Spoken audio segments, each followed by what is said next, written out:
Welcome, everyone, to the Non-Pro Comedy Show. I'm Frank, and I'm joined, as always, by my bosom buddy, John Minus. What? You're not going to give me bosom buddy? I mean, as long as you're Peter Scolari. Oh! Deep cut. Did you actually feel burned by that? Somewhere John Trumbull's like, good reference. Good reference. Somewhere. Yes. John, how are you doing? How has this week been for you so far? I mean, it's Thursday. God, Thursday. It's Thursday. If it wasn't for the show, I'd have no idea what day of the week it was. No idea what day it was. Nope, not a damn idea. I'm drinking. What are you drinking tonight? Actually, now that you bring it up, probably gonna have some rum and coke after this. Nice. Have it during. Let it be a show. On this, well, it's another week in the lockdown. We're here to bring you some joy. Hopefully, we're gonna lighten your moods a little bit because I definitely need it. I went down a conspiracy theory rabbit hole this morning, and I regret every minute I've spent on the internet, except for this minute right now. And it's over. Yeah, and it's over. It's fine.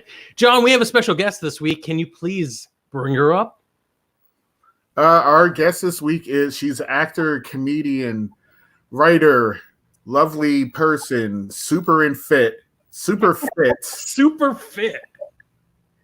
Whoa, that's a thing. She'll tell you she's super fit. Ladies and gentlemen, Veronica Garza. Yay! Hey guys. You bring your own audience. That's really impressive. That's all that matters. That's my new credit, John. That's what it's a bringer podcast. That would be super sad. Right? Oh my God. You found leave it to John to find a bottom. Yeah. Veronica, how are you doing? How has the lockdown been treating you? It is what it is. You know how that is. It is what it is. I'm lucky. I mean, I'm working during the day, of course, from home, but I mean, it is what it is. It's been 2 months. I've been on lockdown since March 9th. I went in early because a coworker husband had maybe been exposed. So my job, they sent it as soon as they heard that, they sent us home for 2 weeks. But during that first week we were sent home, that's when all the shit started hitting the fan. And they were like, well, it'll probably be a month. And then of course it got real. So, I mean, I've been doing this since March 9th. So it's already been 2 weeks for me. 2 months. Wow. That's crazy. Yeah. But it's awesome that your place said, let's do the right thing and send you home, as opposed to do the stupid thing and make you come in. And it's funny because about 10 days before that, my girlfriend and I, we actually she's been following it since January. There was a point in February where she would wake up and the first thing she would say to me in the morning is how many people had died from coronavirus, which isn't the best. Leslie's dark sometimes, John. You've met her. She's a very sweet girl. You saw her, Frank, but there was a point where she was waking up and I was like, I need you to shut the hell up about the virus. So by the time everyone got it, I was already over it. She's been very into it, this. And I'm just shut up. But we kind of started washing our hands and kind of avoiding people maybe 10 days, into February, just kind of seeing how it was going. And just because it lessened our anxiety. So, I mean, I don't know. I've been here forever. This is my world now. I was born in the darkness. Yeah. No, that's my line. You all adopted it. I seriously thought of it. I was like, no, John's been doing this for the past year already. John pre-gamed this a lot. He tailgated. Didn't you post something on Facebook listen, I've already been doing this. Here are some tips. Yeah, it was people were like, do you need anything? It was I still have tons of masks because when I got out of the hospital for my bone marrow transplant, they were like, you have no immune system, take all this stuff. And then everybody's like, do you need stuff? I'm like, no, I don't have an immune system already. You guys need to catch up. Right. I've been an early adopter. Yeah. There's been months where I haven't left the house already already, like at least 6 months where I didn't leave the house, like altogether. I'm like, you pansies. Yeah, it's not very helpful, John. I'm just sort of putting that out there. I'm not trying to be helpful. I'm trying to feel superior. Yeah. But yeah, it's a weird thing. I hate not leaving the house. Like I was saying during this, actually, I moved in to my girlfriend's place. Like before this, the talk had happened that when I would move in, but this kind of expedited because I had already been, at her place for a month straight, not leaving except to take the dog out. So like, well, I mean, if I don't move in after this, then it's just like bullshit. So I had to move in. It feels like your girlfriend's very much a prepper. Right. This. She's like, all right, I'm going to every morning wake you up with the death toll. Yeah. It was so dark for a while. And then I didn't realize. She terrified you into not leaving. Yeah. She's like, you can't go outside. Like she like breaks my ankles like Kathy Bates. We had another joke. Do you need help? Wink. All right, there we go. But yeah, she's pretty, and you've seen her. She's very sweet and John knows it's just a weird thing to know that was like her thing before it started. But whatever, that's just who she is. I live with her now. I'm in no way in fear. Maybe. Just a little bit. Yeah, my wife and I have been watching a lot of like true crime documentaries, and she's just like way too confident these days that she would get away with murder, and has said it a lot to me as if it was a threat, but like she's being cute about it. But I don't know. If I end up dead, I know what I do to your body, and it's like, is this a joke? Plenty of places to hide the body. Speaking of places to hide the body, no, we're not going to get into the hole yet. She has said, his wife, she said this in front of me. I can confirm. She often. That's how brazen. Huh? That's how brazen she is. She'll say it in front of anybody. That confidence of a woman that's seen like 10 true crime documentaries is something I'll never understand. Yeah. So we have lots of different ways of coping. You have some of my favorite ways of coping, especially as a performer. I think your discovery of your old comedy notebooks is the best bit I've ever experienced. Dude, so that's what happened during the move when we were kind of combining doing the combining of things. What am I going to bring over? What am I going to discard? I was like, I really don't need anything except for it was my jerseys, of course, and it was like passport, certain like files, but my old joke notebooks, and I didn't realize how many. I mean, I've kept all of them, and then I thought to myself, oh, you got to look through this thing, and man, they are all shit. Like I'm not even. They're so like. I hate thinking about it because I found one, like I first tried stand-up in 2010, but I didn't do it for another couple of years, but I tried it in 2010. And then I go to joke books from like 5 years ago, and I still didn't know how to, like, I barely learned to write a joke last year. I feel like it's so bad. It's so bad. The shit I said was so bad. I feel like that's unfair because you feel like you've been working on it for 10 years, but like that's not real. You just started. And, right, exactly. Yeah. And but funny also, and I'm just thinking, I'm like, you know what? I sometimes read, I don't know like everyone's writing process, but I sometimes read old, of course, you go to an old premise and you're like, oh, this is the tag that goes to it. So I'm like, let me go back and see what kind of bullshit I was writing, and if I can see what part of my life now I can take from that crap. And it's all so bad. And I can't, it's just so bad. And I'm just thinking, you know what, just post this and own it. And I'm sure people will like seeing this. My biggest concern is like maybe someone will see it that's trying to like book me for something in the future. So whatever, someone important. And they'll be like, wow, this girl writes shitty jokes. They'll take that those are like my jokes now. But I mean, it's funny to see them because for some of them, I remember the mind frame I was in or what my life was going at that time. But for the most of them, a lot of it, man, I was drunk like for most of my time. A lot of them, it's like drunk writing. It's so bad. Yeah, no, I think it's pretty clear from the context that you're not happy doing this, and that everybody is laughing at you. And it's so I'm glad that like, people are liking it because I'm like, yeah, it's. a lot of it was shit, but I always like tell people too, like I'll look at my notebook from Texas and go, I started comedy in Texas, but I learned how to do comedy in New York, and I'll see the difference. Yeah.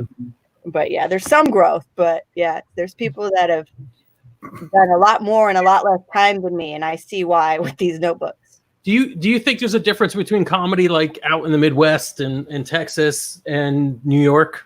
Oh yeah.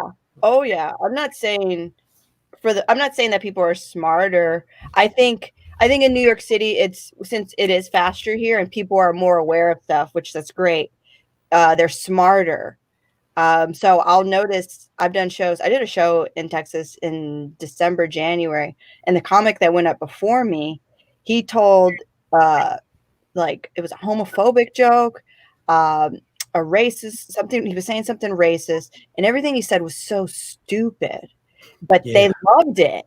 And I'm just thinking, people. I'm never one to like dumb down my stuff. You know Remy, right? Remy Casimir. Yeah. I said something I was annoyed about this one show, and she was like, "No, you're too smart for that show." And I'm like, "Oh, okay, maybe I am. You're right. Maybe you are. Like maybe." But she said those, and I know she meant it because we haven't talked to each other. Like we don't see each other, but like once every like 6 or 7 months. So I know she was serious, but when she said it, I'm like, "Yeah, you're right." I remember I was kind of upset about not getting booked for something. She goes, "No, your jokes don't belong on that." So it's weird to see someone in Texas like crushing. For like me thinking, oh, that's a racist joke, and people are actually laughing at this. Yeah, also, it's like the audacity of the audience. That's Texas in some point, but it's also sad. But that's kind of why I like doing comedy in New York, because you feel like, oh, I can make this reference, and I don't have to think, will they get it? Yeah, right. Yeah. And I'm not trying to I'm not absolving racist jokes or whatever, but like it's the lazy that's almost more offensive than the racist or sexist or whatever. It's just like, that's just not good. Yeah, exactly. Or like my uncle, one of my uncles, I have a shitload of uncles, of course, but he said something when he found out I did comedy. He was like, you need to call up Pablo Francisco or so-and-so. They're performing in San Antonio all the time, all these Mexican comics. And I'm like, I don't talk like those Mexican comics. I'm not George Lopez. Wait, do you know them? Yeah, like I fucking know them. Like, oh, let me text fucking. That's like people say, oh, you know who does stand-up? Jay Leno. You should call Jay Leno. That whole thing. Or George Lopez. I'm like, I don't know the fool. Like, I don't tell those jokes either. You just call them up. There's a hotline. Like, well, no, we're all like in New York City. Like, why haven't you called up SNL? You're just supposed to call it.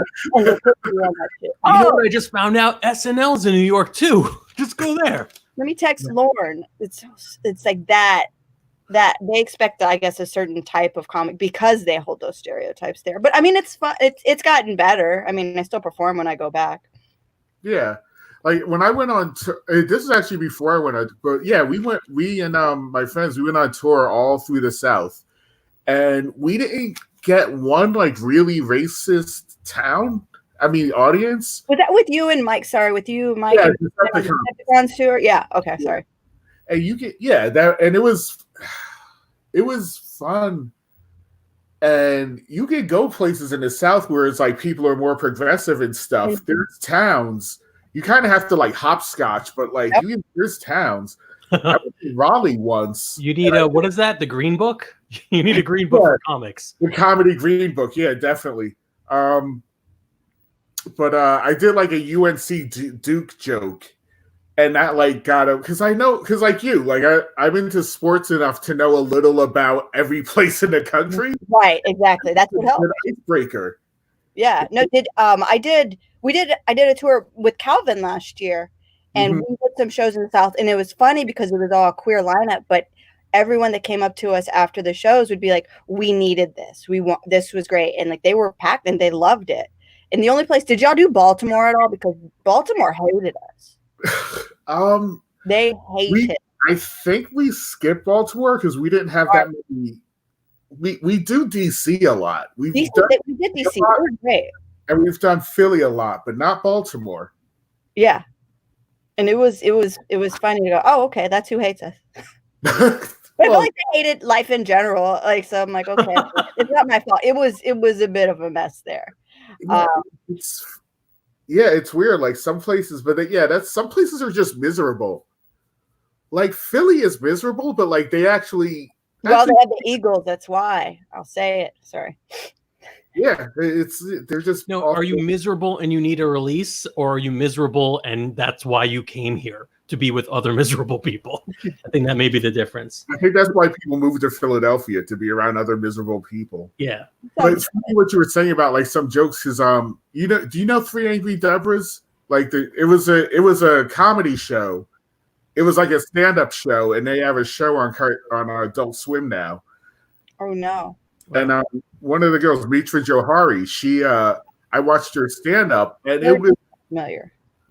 Mitra Johari? Yeah. Yeah. Apparently they had a show in New York for a long time, and it was popular, but I never heard of it until I saw their show. Oh. But I saw her stand-up, and her stand-up was not normal stand-up, but it was very funny if you were smart and do a lot of things. And I was like, this wouldn't fly most places. It wouldn't fly at a comedy club, but it would fly. It just had to be the right people. It had to be her people. If her kind of people knew about her and went to the show, it killed. And she did still kill. She did really good. She got laughs, but some of the jokes you could tell went over people's heads, because there was stuff I got that I could tell the audience didn't get. Right. So yeah, it is like sometimes your jokes are just too smart. I wouldn't say anything of mine is too smart. No. I was waiting for Frank. No. We also don't want to come off like Rick and Morty fans. We're like, oh, this comedy's too highbrow for you. You don't get it. You have to have a certain IQ. Right. But, you also have to be like open-minded, and you don't want to live your damn life and have fun. The biggest problem with me and like insult comics and like edgelord comics and what have you has always been the immunity to critique. Right? Because if you don't like something that they said, it's because they were too edgy.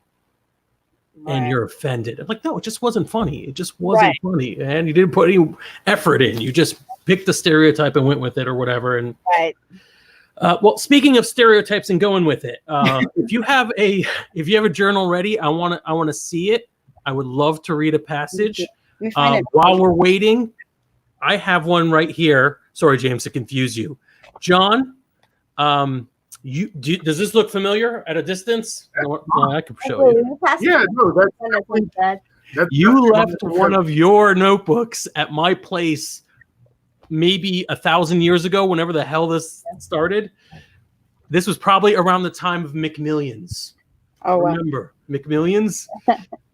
So you only have 3 things written on this. 3 gold things on there. Like it's schwitzing and schlipkas. I think you're just playing with Jewish words, like Yiddish words. And then this one, when I left, this shit fit. No context. And my favorite one, white women Pilates Lululemon. Groundbreaking.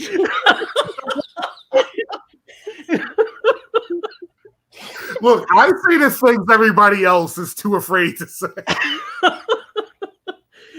Oh, beautiful.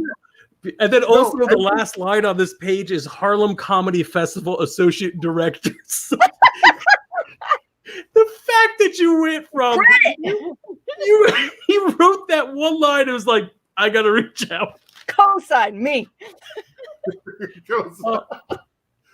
No, I think the thing is, every comedian's notebook is hilarious when you read it, because it's just insanity. It only makes sense to the person who wrote it.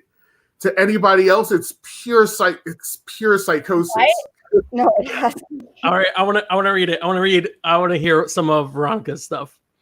Oh, do you want one from? Here's one from. I would say this is from like 2014. All right. This one says went to MoMA. So I went to the MoMA, and the first thing I said was, "Look at all this dick."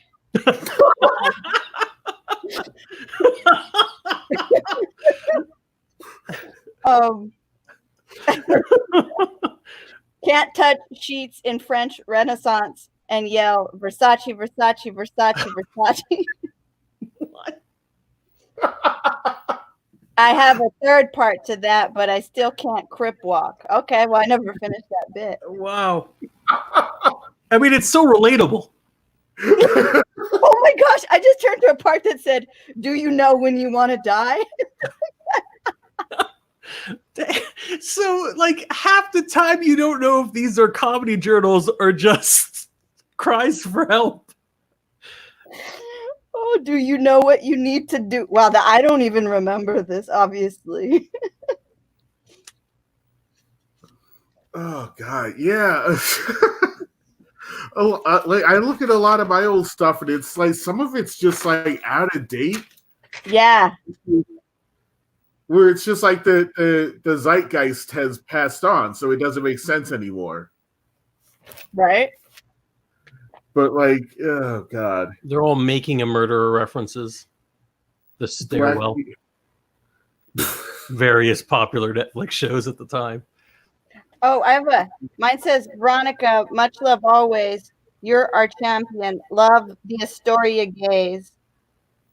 I don't know which gay wrote this to me, but this was one of the gays in Astoria said I was their champion. So I think it may be the avatar of all Astoria gays. There you go. Take that, Harlem Comedy Fest associate director credit. That isn't me though. I wasn't that. I don't know. I don't know. Oh, whoa. I had sex in my office building again. See, so Frank's face. Leslie, you can't count what I'm saying here. It just says nothing else after that, but I remember that moment. I just thought I forgot about it. Oh, nice. See, you get context clues, and then you're like, oh, yeah. This was like August of 2013, I think. Or 12. I don't remember. So what I love about this bit, it's a little bit like the movie Memento, where you don't have, you're just like finding all these notes on you, and you're like, what happened to me? What did I do? Where did I go wrong? How did I become a comic? Yeah, it's weird to think that. Also, it sucks to look at how many notebooks I have, but compared to how many good jokes I actually have. Oh, it's like 50-1. Right? No, and that's the way I have to think about it. I'm like, for these 10 notebooks, I'm going to have one solid bit. And there are a lot of notebooks here. Yeah, it's like you have to pan a lot of rocks to get one nugget of gold out of it. Mm-hmm. Years ago, I lost like a lot of the creative stuff I had worked on. I think it was a hard drive failure or whatever. I don't think it was a flood or anything. I think it was just a hardware failure. And I lost all that, and I got really upset about it, depressed. And then, years passed, and just this year I did a move, or last year I did a move.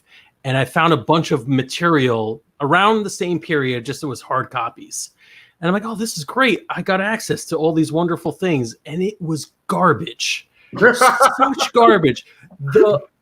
So what I'm basically saying is I hope you somehow lose all your journals in something. Right. Then you'll be like, the memory of it would be like, oh, that's all I needed. I made so much great art.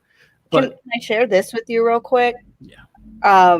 My dad and I guess he came to visit in like 2013, and we were walking around the city, and we happened to be by Grizzly Pear, and we were getting drinks there. We got a couple. It was just my dad and me. He was here visiting, and we were getting a couple drinks at the bar. Someone stole my purse at the Pear, shocker, and they took everything from my purse. And later they found my purse, and the only thing they left in there was my notebook.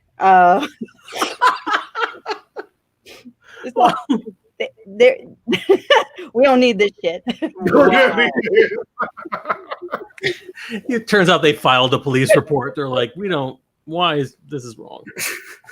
Or one of the times I got arrested, the cops got my stuff in Queens, and they went through my notebook, my joke notebook, and they read the jokes I wrote about, Davidson Boswell.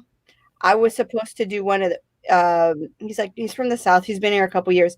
When Comedy Fight Club first started, when it used to be in the Lower East Side, and one of the first ones I did was I actually did it because I'm a good friend of Matt. There were my roast jokes in there from that, and the cops were reading me my actual bits as I was behind the sound. Wow. Yeah. They're like, you're a mean person. I know. I'm like, come on. They were bad. They were, I don't know who this Davidson Boswell is, but you must not like him. Like, no, that's the point. They're looking for evidence of crimes. And I couldn't be like, I'm a comedian, because they were reading the jokes, and it There's proofs right there. I don't think you are. it was bad. It was bad. John, you got some old jokes. Like, we're gonna live this bit. We want to laugh at you. I mean, with you. The thing is, like, there's jokes. I've lost my first 4 joke books, so I have stuff that I've been doing forever, but like when I look at, like, I had a joke about, and the thing is, there's jokes that worked, that people laughed at. So it worked at the time, but now it's like I had a bunch of stuff about fat white girls and just, I had a lot of stuff about fat white girls. And, well, there's a lot to say. I feel like that vein has been mined. You can't really use that anymore. Wait, sister pass. Oh, and another thing is, like, I would write jokes in the same notebooks I would take notes on people from work at. So, like, I would. Wow. So I interview psych patients. And I write all the notes down, and then the next page it would be jokes. So sometimes I'd be looking through my jokes, and I'd actually be reading somebody's psych history. So about this book you left at my house, I'm like, are there any other funny jokes in here that we can use?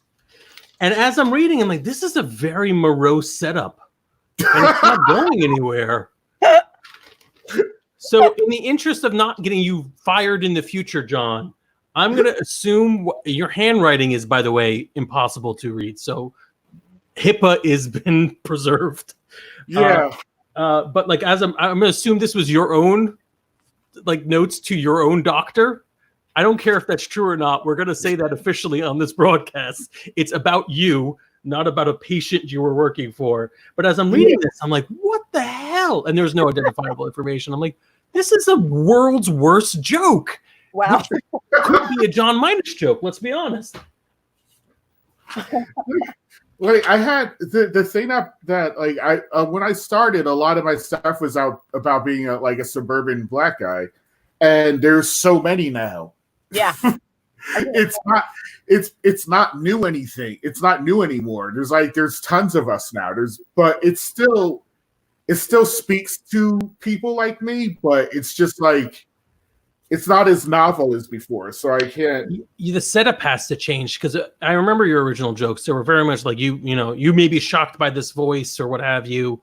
And no one's shocked by it anymore. Now you have to actually say it because the room might be full of people just like you. Right. And that's a different setup. Blow up the Pentagon. Oh, I remember what that was about. No, it's not good. Like I said, some of these are jokes and some of them aren't. Our plans. Yeah. All right, so go to the Cinco de Mayo thing. Okay. Speaking of white girls, I have I knew it. I knew you were going to say it. We live? Yeah. Damn. All right. So yes, I have a question for you, Veronica. John, you could chime in as well. What can a white person do to celebrate Cinco de Mayo? Give a Mexican money. That's basically it. But in regards to, like, you're saying, like, celebrate, I don't know. I've kind of been on the don't wagon lately, just because Mexico doesn't treat it as a holiday. We don't. I'm like fifth generation. I'll have a drink or tacos or whatever for it, but I don't celebrate it. It's not like me the day before thinking, oh, like, it's Cinco de Mayo Eve, 4 de Mayo. Like, I'm not excited. You know what I mean? Like, it's not a thing. There's margaritas under the tree. Oh, it's so cute. May I suggest you try to convince people that's a thing? Under because the you're cactus, never gonna. under the cactus. So little margaritas under the cactus. I like it. You're never going to convince people to be like, stay in your lane. So I think the opposite is tell them all over the place. Just do all it. Like just give a sleeping Mexican man like $5. That's who you're celebrating Cinco de Mayo. But also, like, I've been on this rant about it when people they'll tell me, oh, I know it's not Mexican Independence Day. And I got a whole bunch of tweets on Tuesday from white people, including Leslie's sister, saying, I know it's not Mexican Independence Day. And I'm like, I don't fucking care. But also the reason why we celebrate it, it's because we beat the French. Like, that's embarrassing. You shouldn't. Who hasn't beat up a French person? Like, they're not a threat. Like, that's the thing that bugs me. You know what I'm saying? Like, they're not like lie. Like, Cinco de Mayo, it's the day we beat, like, a pack of bears. Like, it's cooler. It's cooler if it's something that's actually like scary. Well, beating France used to mean something back then. It used to be. You're right. It used to be, but yeah, that meant something back then. Like, France was like a legitimate power, and then like after World War II, they just became pansies. Right. And you want to know why they beat them is because they were at a higher elevation, so they saw them coming. So they didn't really fight them. They were just like, we already knew you were on your way. So it's not a battle. I feel like a battle is like both sides are like prepared for it. And these guys are already waiting. These guys weren't ready yet. They're like, oh shit, you started. And then that's not a battle. The Obi-Wan strategy. My ground. I'm already here. Like, that's weird because like every minority, we're never like you. That's how we knew ahead of time, because we wouldn't have shown up at the right time to fight. Like, I'll say it, but that's I don't. I always said, I'm like, the thing is, I'm not encouraging anyone to hit a French person, especially now. But on Cinco de Mayo, if white people want to do something, they can just be extra like snide or rude to a French person. I think that's win-win. I think everybody's looking for the opportunity. So yeah, it makes sense. That's my thing. That's my rant on that. I like it. I do. I like it a lot. I like how this became an anti-Eurocentrism. I like it. It's very good. I'm also like, my stupid Mexican people. Like, we really didn't win, But also, yeah, we won. It counts as a win. But no, also, it counts. So like, the lessons are to celebrate. You get the higher ground. Stay in your damn lane. Right. And shut up. Exactly. It would be good. Or be very rude to a French person. I like that. Maybe. Yeah, that's fine. I just don't. I was kind of grateful that we wouldn't be outside this year, because I didn't, you do see the random bros in sombreros and shit occasionally, and that shit pisses me off. Veronica, have you ever been to south of the border? Not the restaurant, though, like the rest stop between North and South Carolina? Oh, no. Is this a thing? Oh, it is a thing. James, if you can get up, bring up the south of the border website. I don't even know if we want to show this, but maybe. So this is where I went there as a kid. So I'm like, it's not that bad. But seeing it as an adult, I'm going to be horrified. It is a truck stop, like John said, a truck stop in between South Carolina and Georgia, right? Or is it North and South Carolina? There's a reptile lagoon there, apparently. There's an everything. It's so I've been there 3 times in the past 4 years. So it was like a family tradition, even though I think we only did it 2 times. Like when we went to Disney World in Florida, we drove because we were going to pay for airline tickets, and we stopped at this place. And after like 2 days in the car, this was Disney World, but it's garbage. And everything you're looking at right now, there he is. Don't come on, James. Don't white this up. Show us what we want to see. There they are, Mexican alligators. That's not it. Scroll a little bit down. I think his name is Poncho, because why wouldn't it be? I read it. Hey, okay. You know, there you go. Place. Oh my gosh, that's Mexicans. We don't pun. Come on. No, there's so. Now there's a good stereotype to start. That's 8 puns. All about puns. Pedro's hot. That is a hot dog. That is a hot dog with tamale, I think, on it. No, wait. It doesn't matter. Yeah, so it's definitely South Carolina's attempt to do Mexico, or maybe even North Carolina's attempt to do Mexico. And for a kid, you have no idea. I mean, it's safer than actual Mexico. I mean, so I will give them that. But I want to know who owns this. Like, is it a white person or is it a Mexican who give these pendejos all the stupid shit and just tell them it's Mexico and they'll fall for it? Because I would love that. But I think it might be a white person. James, if you don't mind researching that, you don't have to. We can't read that. The landmark of the Southeast for nearly 70 years, and we see no end in sight. Our trademark has always been correct. This is ours. We're taking it back. Yeah, our trademark has always been a value-oriented service that is cheap, safe, and fun environment for travelers of all types to visit on their way to and from the Southeast. Our attitude is our philosophy. Take it easy on the road of life. For 15 miles in either direction, there are signs saying that you're almost at south of the border. And it's one of those places where, like, if I'm going to do acid, I'm going to south of the border to do acid. Oh, that's fun. It looks like you're on acid when you're there anyway, especially at night because everything's neon. Vaguely Mexican. And I have important information. Vaguely Mexican. I want that to be my new bio. Vaguely Mexican. That's an album. That is an album. Totally it. I do have some information. I'm not going to read the entire article, but from 1950. Did you look up who? Oh, sorry. Go ahead. South Carolina's famous south of the border still survives in modern times. It's an article from the Post and Courier, and this is just the spoiler. The South Carolina tourist staple is the product of a Jewish man who hired African Americans at a time when ... Do I even want to read the rest of this damn article? It's like what they're on the line. I just don't know which way they're going.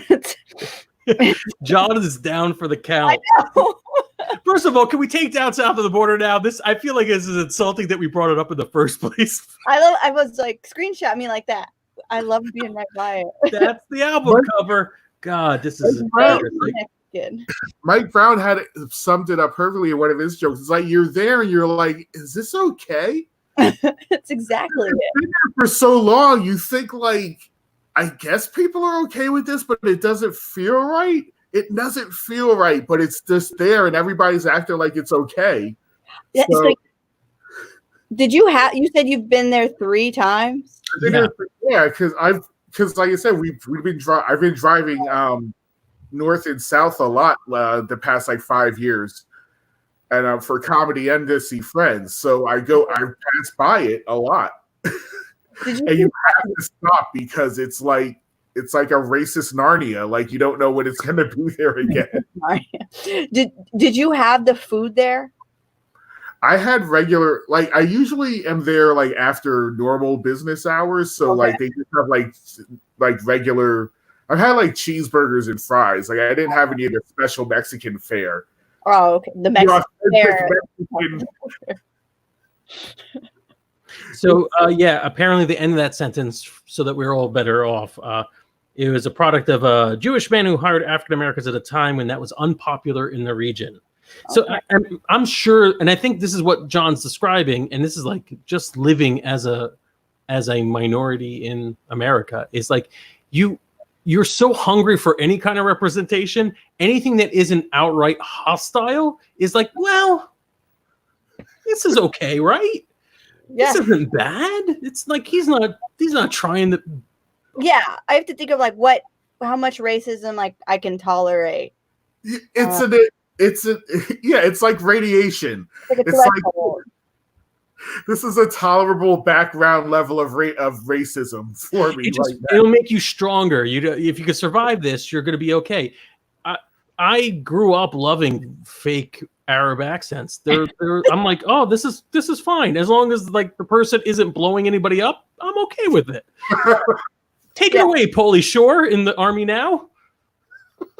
Hey, I love that movie. It was a good movie. It was a good movie. I read this part right here about Pedro from South of the Border. They said someone described Pedro's image as a Southern Jewish guy and brown face. So I'm thinking that's what sucks. I can't say anything. You can't say anything offensive about the guy who started it because then you come off as racist. It's almost a triumph. It's almost an inspirational tale. That's why it's still around. It's like checkmate. I employ black people to build it, so I'm a hero. This is checkmate, man. This is the Joe Biden of roadside attractions. You just can't get out of it. Put alligators and giraffes and tell them they're Mexican. So the store is the craziest part because I can't describe what's in the store because everything is in the store. Yeah, everything. I do like a good like gift store or like. Oh, it's tchotchke heaven. It's it's just so fascinating. You almost can't get mad at it because you're like, what is that? What is that? What is like? There's statues and like I said, the neon. I wonder. You said they have everything. I wonder if they have like passport cases because I want to put my passport in there that says South of the Border. That's nice. I try to go back from Mexico. I like that. They have a ton of fireworks, which is what we're looking at now. Oh, that's really the sweet spot for me as a kid. It was trying to, smuggling explosives. I don't know if you've ever seen racist for right. I have. They are scary, and you might get burned. So I don't know how much I trust these. But yeah, okay. So it's just a whole bunch of I mean, I like this idea. It's a whole bunch of fish. It's an underwater theme. Okay. Yeah, they have keychains. On one side they say South of the Border. On the other side it says your name. Yes, I want. And they have refrigerator magnets with all their billboards on them and their. Yeah, it's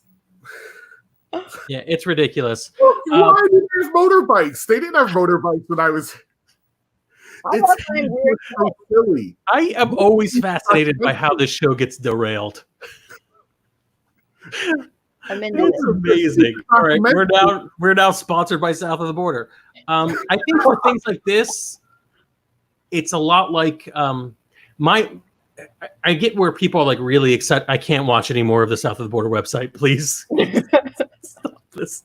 But like it's like the Chiefs or the Redskins or something, right? Like where people who grew up not realizing it was racist and have some sort of nostalgia for it.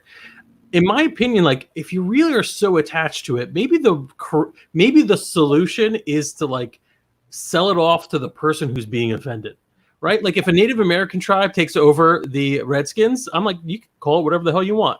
You're good. Exactly. They should sell South of the Border to a Mexican firm or Mexican Americans, and then I'm okay, I guess. I feel like it would become more racist then. Yeah, probably. Oh, yeah, I was gonna say, like, the Mexicans are pretty racist. This is terrible. This is a bad idea. Yeah. I'm like, I worry. Like, I mean, I feel like the Jewish guy did it tastefully, and I use that loosely. But the Mexicans will like. Oh, is this what they like? Okay, we'll do it. Like, all right, cool. Give it to them. And they're like, who's gonna be Jewish today? They'll just probably get there's like one light-skinned cousin that's always half white, and they'll make him be Jewish. That's what happens. It's bad. You're right. Like they'll be worse. It's just terrible. Luckily, we never have to leave our houses, so we'll never see this place again, I assume. I'm gonna have to drive to South Carolina at some point. My brother lives there. Oh my gosh! I gotta get you to get me a T-shirt. If you're gonna just wander around the wastelands of South of the Border, take pictures. Why did you bring this up, John? I have nothing to do, and gas is cheap. I might as well just go. It's true. It's like $30 for the trip. Yeah. Yeah. True. So yes, we have a lot of time left. Let's get to the hole. Yeah, we got to get so. You are our reporter on the scene for the whole watch. We gotta give us the background on this. Okay. The background is about 2 months ago. I came to my girlfriend's place. Now I live here, and there was this huge hole that we could see from her window. Like it looked like one of those, you know how like when they show massive hole each car in Florida, like one of those big holes. And it was there. I mean, it was kind of marked off. And I'm like, what the hell happened? Because we were there the day before, we were walking the day before. I didn't see that. So it just collapsed randomly. And luckily no one was hurt. So there's this massive hole. It's blocked off. And I see it. And I'm like, shit, that's a big hole. Like, that's all you can say, right? And then randomly, I'm sent home. So I have nothing to do for the week because, COVID's starting and we're just still adjusting to this. So I'll take the dog for a walk and then he likes to stare out the window and I'm like, fuck yeah, me too. Let's look outside. Park Slope. So I noticed Con Ed shows up and it was a whole ordeal. Did you see them fixing it? I think we have it queued up. We may have to skip around a little bit. Okay. I love how it's blurry and it's like we're about to sensitive viewers. Be aware. But see, that's a big hole. Look at that. Don't fall in there. Walk past it.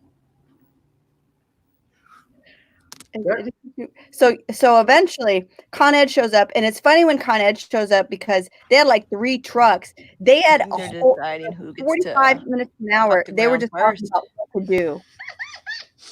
Yeah, that's Leslie laughing. Yeah, and there's only he knows what's up. That one guy. That was it. There were like those guys. There were some other ones. You see them on the going left. at it raw.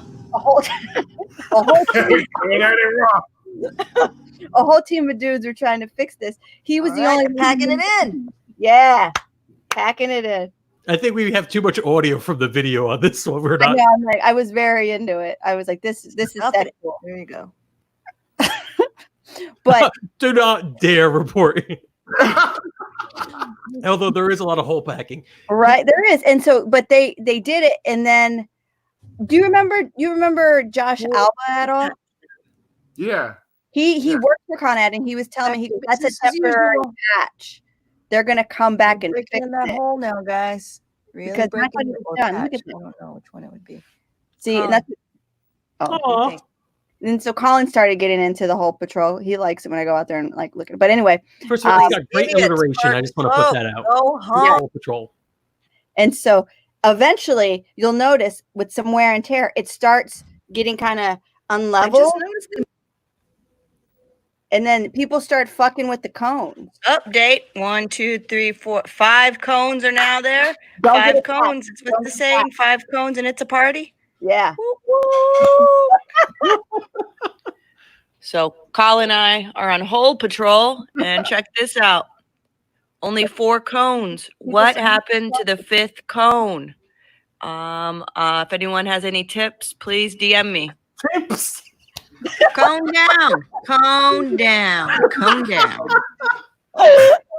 Update. Oh, look at this guy. He's going to run over the cone. Oh, he did it. So one of the cones is moving down, it looks like, to 4th Avenue. This is one of the, it's a beautiful window on what like your independence. Old people might be thinking when they're just sitting on their porches all day. That's me. Look at all the cones out. Provided by Verizon. What up?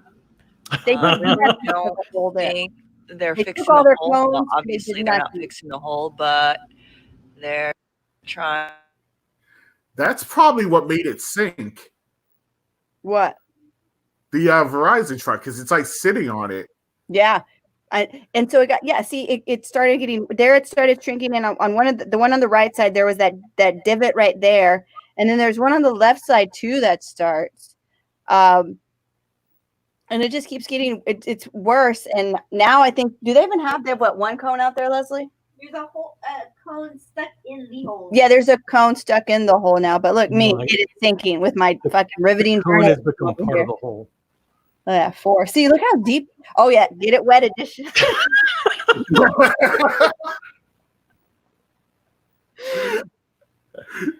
And that's Someone's spiraling into madness. I am, and I'm just like, gosh, but here's the thing. At this point, like a weekend, no one says something, but the second weekend, people start going, I'm really living for these whole patrol updates. And I'm just like, you're carrying the people, V. You know what that is? That's crowd work. That's it. That's modern day crowd work. At first, I was like, all right, I get the premise. It's fine. There's a hole in your backyard or front yard, whatever. Yeah, they trust me. And now they're relying on you. Yeah. It gets crazier. Like, well, more cones. It gets crazier because at some point later, there are we have a couple of guest appearances by people. Mark Anthony Ramirez came by. And he was like, I get a message from him saying, look at this. Oh, that one where the guy is moving. And they cut the street off one day, but cars kept driving by. People are shitty drivers in New York. Me and Colin lives because he looks out the window anyway. So I'll look out, he'll look out. The little what do you call the little that felt like yesterday. That was a month ago. Wow. They're gonna take. So you actually have guest appearances, people coming saying I'm at the hole. My good friend Gerard, he's a runner. He was like, I'm going by the hole, and he would come by and try to fix it every day. And there's a point where he yells, "Hole Patrol!" Shout out there it is. Props to Gerard for coming by to Hole Patrol and giving me a shout out. God, on his daily you know what run. would be amazing if, like, somewhere across the street there's like a rival Instagram person who's sharing like conspiracy memes about you being the cause of the hole. That's it.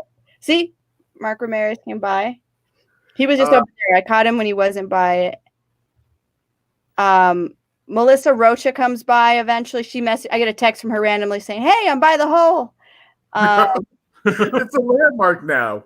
It is. It's like date night looks cute today. Hole Patrol. Oh, I got a different view. You know how it is. You got to look at the hole from different angles. Mix it up, yeah.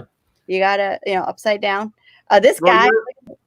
You're a lesbian, so I'm gonna definitely take your word on that. Yeah, this is sex. This is sex ed right here, guys. Pay attention to this Hole Patrol. Look at the hole from different angles. It's very important. Pretend you're 2 stories high. And then look So before we run out of time completely, there was a story we were being shared in pre-production about the rivers that the haunted rivers, I assume, that work under New York. I need Leslie, come here, please. She reads a lot about history of like Brooklyn and New York. She just finished. What did you finish? The Power Broker. The Power Broker. So she got one book. Yeah. So all right. So tell us a little bit about the secret history of New York's holes. That's not good. Right. Our hole, the hole, our hole. There's a stream running under it from before, like when Brooklyn was just Brooklyn and no development. It's just like there's a stream there under the manhole. So if you walk over it, you can hear the stream, and that probably has something to do with the hole. This feels like we said this. This feels like any number of Ghostbusters episodes. Thank you. Do you get that reference? We saw the second one, right? You saw the second one. I saw the second one in the theater. I saw it, but and I rewatch it, of course, every year because it's a lovely movie that you watch in Christmas. It's a Wonderful Life. Right, exactly. And so I thought that too. I'm just thinking those Con Ed guys, I'm like, do they have the thing to go down the slime, the pink slime, like that's all the evil, which makes sense since we're all like stuck home anyway, like the whole pandemic. That would have made sense, honestly. Yeah, we could. I mean, we got the people around from the reboot. We could put them back in. Let's do a part 2. Oh, it'd be so good. No, I was thinking about it, but also then it screws like, like looking at like that's also, do you ever go to the museum and if you see like a photo, like a painting of like a big guy who they said is like a leader, you like see if he follows you around the room like that one guy did. What was his name? Vigo. Vigo, the Destroyer, Vigo, right? the master of evil. Try to battle my boys. That's not legal. Bobby Brown. You get he summarized the entire movie. I mean, what else? He's there for you. Too hot to handle, too cold to hold. They're calling Ghostbusters and they're in control. Yeah, we saw that movie in the theater. I remember because my parents got in a fight and my dad was like, "You want to see Ghostbusters again?" And I was like, "I don't care if my parents are fighting. I'm happy." Oh, I thought your father, for some reason, I thought your father was talking to your mother. Like, you want to go see Ghostbusters again? That's what the fight was over. We got to get out of there. They've got to get out of, we don't want them to see us fighting. We're arguing. We don't want to see you. My dad's like, "Yeah, I want to go see Ghostbusters." And yeah, we saw it again. So I don't care. I'm excited about it. I think there's probably a haunting going on, and that's why they want us all to be sheltering in place. I think. New York's haunted. New York is haunted. Don't go down that hole. But ever be, John. It's the most hack I'll ever be. But I've tried to read like ghost stories because my old apartment was really haunted. So I've gone down that. Oh, don't even get me started on that story. It's freaky. It's weird because George Gordon has a picture where he has someone in the background who he can't describe, and that's the same ghost I saw at my house that's down the street from the bar he used to work at. Have you ever seen La Llorona? No, because if I did, I'd die. Your racist ass question, John. This is but you had an answer. for people who are going to look at this later on. Barbara, like fuck you. For people who are going to look at this later on, I asked permission. It's like, hey, what is your take on Cinco de Mayo? And that was it. John pulls out south of the border, creepy ass. Jennifer Lopez? No. Yeah. How are you surviving without tacos daily? Oh, we had breakfast tacos today. Oh, well, you are walking into a lot of these. She knew she went to the doctor once. They asked her about her diet. She's like, "I ate a lot of tacos," and she legit told the doctor, "I'm dating a Mexican." And the doctor was like, "Oh, I understand." That doctor was too woke. He was like, they were like, "Yes, you'll get that." Yeah. But yeah, it's true. Yeah. Well, we were on the subject. I'm going to defend myself. We were on the subject of ghosts. We were on the subject of ghosts, and we were talking about Mexican stuff. So my brain said Mexican ghosts. So there, I'm not a racist. I know, I get it. No, I get it. Was in context. It was. I know. I think the thing is, if she comes by, you know the story. You tell this. It's like fucked up because it's like parents tell their kids to go to sleep, and if they don't go to sleep, a ghost will get them. But the thing is, if I'm thinking about a ghost and I'm a kid, I'm not gonna fall asleep. It's fucked up, right? It's very bad strategy, at least. It is, but that's. I mean, we're tiny people. Well, we got his intimidation. So, but that's what the whole story is. So, La Llorona, it's weird. And if she does see you, the thing is, she'll take your kids and she'll take you to the river and she'll drown you. It's really fucked up. But now, good night. Good night. we are actually running out of time. It was great hanging out with you again. I haven't seen you since the last comedy show, which was 1,000 years ago. Oh, it was so fun. I miss you both. Like, John, I haven't seen you since Mike's B-Day, which was an unexpected surprise that I'm so glad I got to see you. Leslie and I were talking about it. We're like, oh, John, there he is. Yeah, I pop up like a bad penny. Oh, that was a cute way of reference. I thought that was going to go a lot darker. Right? Thank you. I've been alone a lot. I haven't been as depressed. It's weird. Thanks I'm lonely but not depressed, so it's weird. It's a peanut butter and chocolate kind of thing. I gotcha. Those are two good things that. All right, you know what? I'm going to let you have that one. Thank you to all. Another thanks to all our patrons. If we could pull up their beautiful names right now, who help make live comedy still a thing. I guess it doesn't fit exactly in the frame. I could see the bottoms of the top, but you know what? It's not productive. That's good enough. Thank you, folks, for donating it. There's still time. If the little clicker on the bottom, you could donate some more, so we could give some extra cash for the comics and the staff who help run this. Staff like our beautiful James. James, you're beautiful. That's what I'm going to call you. Beautiful James. Hey, look at him. He's a handsome man. He's a handsome man, and he could point out a south of the border. He's a loaded. I was going to say that man looks like he knows the whole. But He's only loaded. Yes. So, but again, Veronica, where can we find out more about you? Where people? Where can we find out more about these videos? But on Instagram at Veros_God_jokes. You can also check out, there's an Instagram, just a full Instagram feed of the whole patrol, which is very fun. And I'll post a lot of pictures and photos of my dog there. If not there, Twitter at Veros_broke. Nice. And I'm not anywhere because no one is right now. Absolutely. Yeah. And this has been a lot of fun talking to you. I can't wait to see if we get a chance to see some of the stuff you've been working on.